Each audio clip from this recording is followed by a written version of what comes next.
The map here on screen shows in yellow the parts of Gaza that the Israeli military will remain in, even as the first stage of the ceasefire is implemented.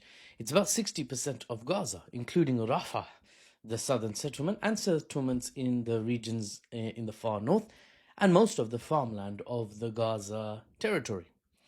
It's not a fair deal for the Palestinians, but remember, you can chuck fair in the bin when you analyze geopolitics. There is no fair. Newsflash, wake up call, hello, hello, hello. There is only strength. The strength of you and the strength of your allies and what you can get away with. What you can get away with that strength. The situation in Gaza is complicated when you go deep on the ground, but if you zoom out and look at it top down, it's quite simple. And that's how I'm going to relay it to you here, and then you can talk about it amongst your friends and family and look like a savvy analyst. Don't think I don't know what you guys are doing, yeah? Make sure you do share my page with other people. Don't just keep it to yourself, thinking, I'm going to be the analyst in my friend circle. No. Let's all learn together. Right. Here's the simple assessment. Israel started their war on Gaza back in October of 2023. It's been 2 years, and the US armed and equipped Israeli defense forces have not succeeded in their primary objective, which was to wipe out the Palestinian resistance forces in control of Gaza. That's what they wanted. They have failed so far. What they have succeeded in, quite effectively, I must admit, is isolating their own state and turning the majority of the citizens of the world against the Israeli government and, to some extent, against the existence of Israel in its current form, in its current two-tier citizen situation with occupation of Palestinian territory. Most global citizens are like, nah, bro, we can't support this. By targeting civilians with bombs, airstrikes, fighter jets, drones, tanks, small arm fire, obviously, by withholding food and water and medicine from civilians. It's easy now to call all of these actions clear-cut evil. But beyond calling it evil, beyond the rhetoric, why do they do it, Mahfouz? What the heck is going on? Now, strategically speaking, I'll explain. Israel's forces could not overcome the resistance in Gaza, the armed resistance. So like Azula, when she was fighting Zuko in an Agni Kai, yes, I'm going here, and Azula aimed for Katara instead of Zuko, the IDF did the same. They targeted Gaza's weakest point. They're civilians.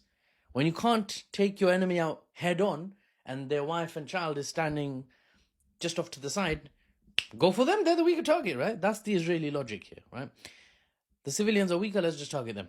It's easier for our reserve forces. Who, a stiff breeze can send them skittering back to Eastern Europe or Florida or wherever the hell they originally are from. It's a barbaric and war crime heavy option to target the civilians of your adversary. But the Israeli state, seems to have calculated that it was better to do this, to target civilians, in an effort to pressure the Gaza armed resistance into capitulating. It's very analytically safe to say this was a miscalculation by the Israeli state. More people than ever before support the Palestinians' right to self-defense, right to self-determination, the right to a state of their own. More people globally than ever before. Western core support for Israel even, such as the UK and France, have shifted noticeably, having declared their recognition of a Palestinian state in just the last couple of months. So much has shifted out of favor with the Israeli state. And the civilians being targeted did not lead, not yet at least, to an Israeli victory. So they've given up a lot for nothing, basically. If anything, this latest ceasefire, which, by the way, Israel has not even begun honoring yet, as many of you savvy news-following peeps have pointed out in my previous video, they haven't honored the ceasefire, despite Trump's comments that it would commence immediately following agreement from all sides. Israel is still bombing Gaza. But as I was saying, putting that aside, if anything, this ceasefire is far from an Israeli victory, analytically speaking. I'm not being an activist for the Palestinian side. There's loads of Palestinian activists. Go check them out. But when you want the strategy, when you want the assessment analytically of what's going on, without the Western spin and unbiased, come. Sit down. So, diplomatically, the Israeli state is in a hole in the ground that it's dug. America is leaning away. Europe is leaning away. Trade with countries is being severed. Even European states like Spain are setting up military embargoes. Turkey, 7 billion a year, cut their trade. Resistance is still alive and well in Gaza, and you've agreed to let hundreds of aid trucks in, which will boost the morale of the starving women and kids whose will you spent months trying to break and failed. So you couldn't deal with the willpower of the civilians, you couldn't deal militarily with the resistance. All you can do basically is airstrike children, which, okay, fine, you've done a very good job at that. I don't think most people will appreciate that though. Your own civilians in Israel are deeply skeptical of the legitimacy of the Israeli government now. Some are skeptical of the legitimacy of Israel as a state, even in its current ethnocentric form, as a Jewish state, as Zoran Mamdani, New York mayoral candidate, kept pointing out. Like, why does it have to be a Jewish state? Can't it be an equal state for all the people there?